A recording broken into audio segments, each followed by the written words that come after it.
Well, hello Capricorn. Hey guys, welcome to your first reading for 2017. So first of all, wishing you all a very happy new year. Some of you will be viewing this in December, so if you are, Merry Christmas and a happy new year.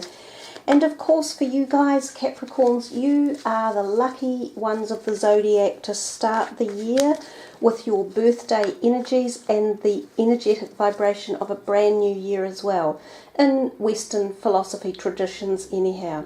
So big one for you guys, it's happy birthday, it's happy new year, and it's Merry Christmas as well. Remember that 2017 is year vibrational number energy that starts with a 1, so it's about planting the seeds of dreams and expectations for your next 9-year cycle. So it's a really important year to have set your intentions and your goals, dreams and desires, and to be putting them into foundational work to get them up and running for the next 9 years. And this is from every perspective of your life. It is also from the Chinese perspective the year of the rooster.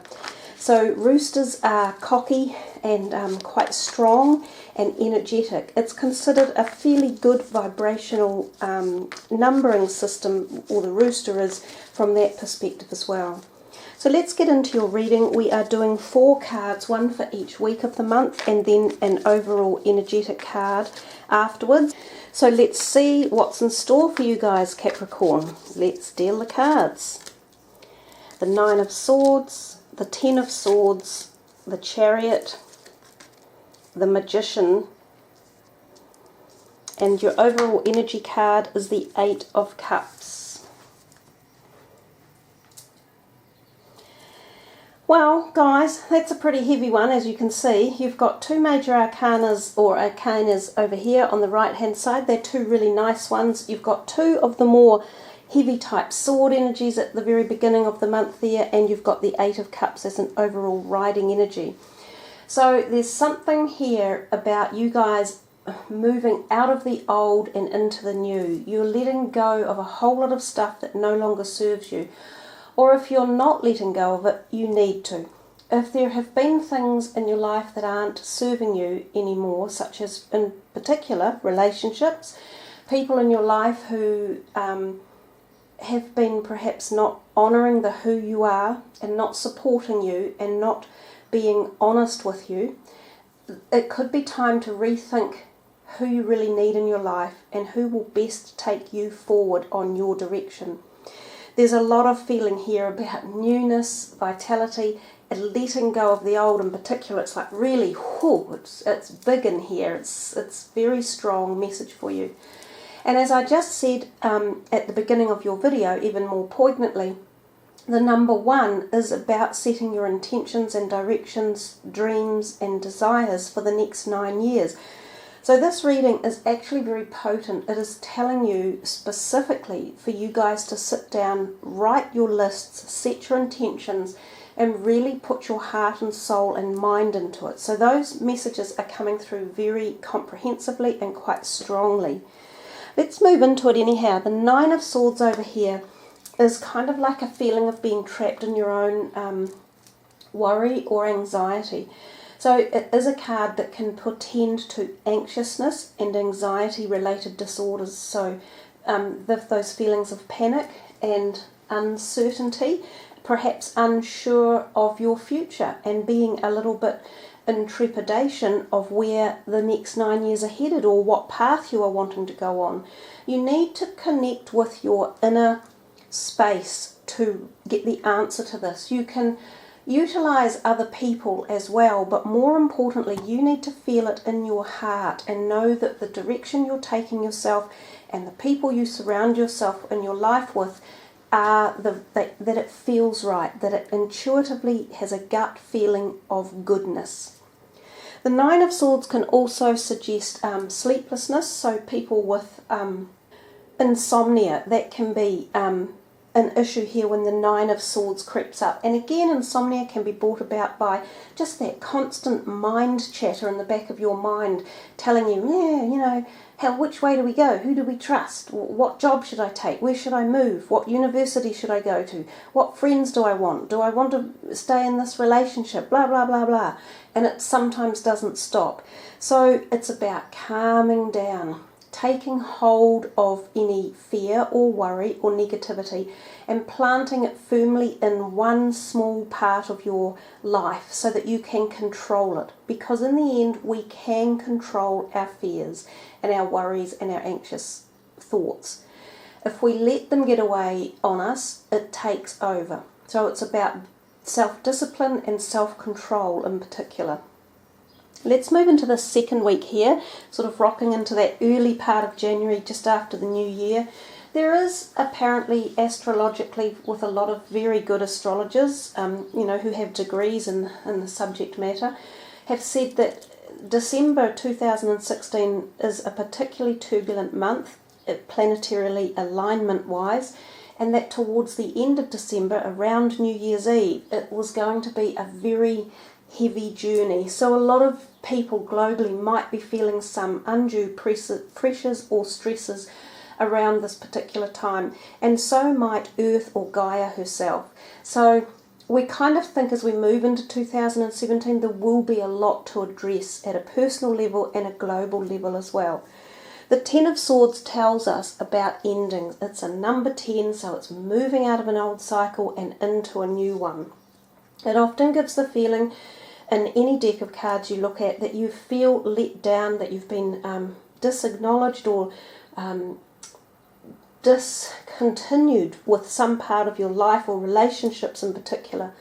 So someone may have let you down, they may have been talking about you behind your back or instigated situations that you feel you've had no ability to stand up and speak for yourself, and that most likely it's a load of rubbish and they've been back chatting about you that's incorrectly, being put about, jammed about. And so you can feel deflated and flattened and hurt. Know that when these things happen, the sun always rises, a new door always opens, you learn a lot from it and you head in a new direction. So although it seems a bit tense, it's more about understanding that it's time to move on, and this is what your particular message for January is telling you so much.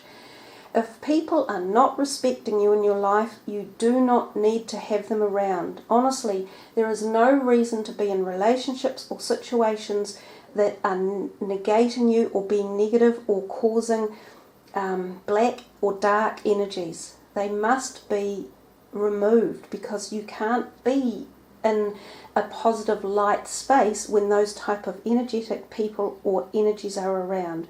So again, I'm reiterating, boot out the old, get rid of what's not serving you, and pick up some positive new vibrations. The other thing about this card, it can signify when some older people in your life, it could be older grandparents or relatives or someone like that, can go into a last phase of life for themselves. They might have found that they have an illness that will progressively take them through to passing over into death from this realm. So that can be something that does occur when that card is out. We're moving into the third week and we see the Chariot. Fantastic card, big, bold, sturdy, grounded energy, just like yourself. It is a card of great duplicity and great meaning, both at the physical, spiritual, metaphysical, and all types of levels. The Chariot dictates strength and movement forward in particular.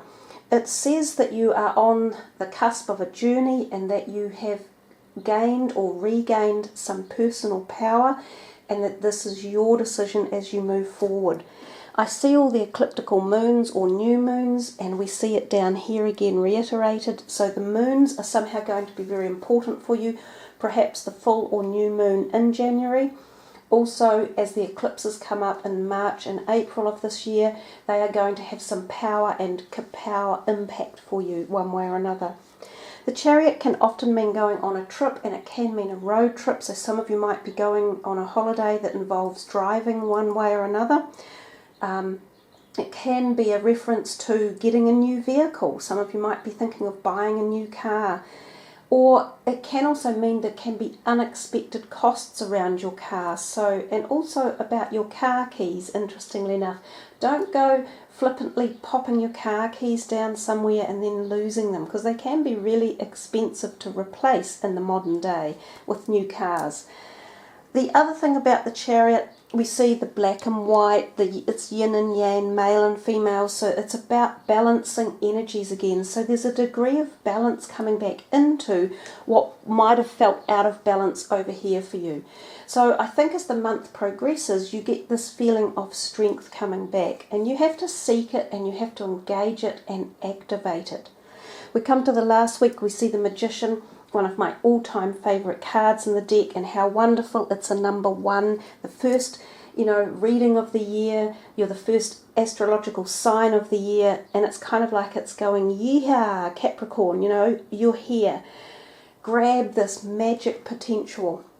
So when the Magician turns up, it's a gift. It's as if the universe is handing you opportunities, windows of opportunities in many different areas of your life. You have to be able to see it. So you will never see possibilities when you are fraught with anxiety and tension like that first half of the possible month at the beginning. It's when you are calm, open, have broadened your mindset and are ready to perceive the opportunities that you can grasp them. They're often around, and it's just that sometimes portals are more open than others, and it would feel as though January has this inclination for you guys to jump on board and get some powerful strength happening, and just make this the point at which you set the rest of your year with strength and good grounded earth determination. The 8 of Cups, which is your overall energy for the month, talks to us a little more, if we wanted to, about the feeling of, being a little bit sad about something, possibly relationships that might be moving on or that you have felt have let you down, that they have not been balanced. And the reason we say that with this card in particular is if you look down here at these cups, there are 5 on the bottom and only 3 on the top, so it's an unbalanced structure. So something you've been putting time into and devoting energy and love and compassion and support and, uplifting, nurturing type of energies, which Capricorns so often do, someone has been disvaluing it. They haven't been appreciative of all the goodness that you offer them. So turn your back on them and walk away and head in a new direction and seek some new interests or some new, as I said before, people who will support you in the right way. Again, look at your moons, look at either the new moon or the full moon or the eclipses coming up. Set your intentions around that time frame and move forward, guys. Really strong message, really great message for the beginning of the year. Let's put these ones away and see what your final card is. And for you guys, we're going to use this here deck. This is the Surrender To deck. So it's something to give away, like let go of. Let's see for Capricorn what it is going to be. Wow. I love it when synchronicity knocks on our doors and just constantly talks to us. That is amazingly powerful. Surrender the habit of people pleasing. I don't need to say it again because I've been saying it since the start of the reading. Speak your needs and be true to yourself. Focus on your own happiness instead of always trying to make everyone else happy. So there you are, Capricorn, and I think this could be a mantra that you guys could really utilize for the entire year. So come back to this video as the year rolls on and re-establish your inner strength, your road for the future, your needs, and the way you wish to be treated, not how you think you have to treat others.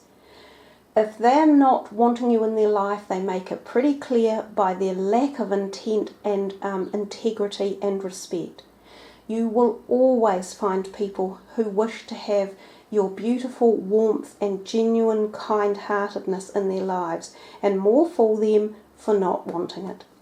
So guys, thank you all for tuning in. I really do wish you the very, very best for 2017. May there be dreams in the air and inspiration around to take you on a path forward of wonder and awe. Thank you all for subbing and liking, that's really important. And also, if you are looking for a private reading with me, follow the link below the video. Take care everyone, namaste.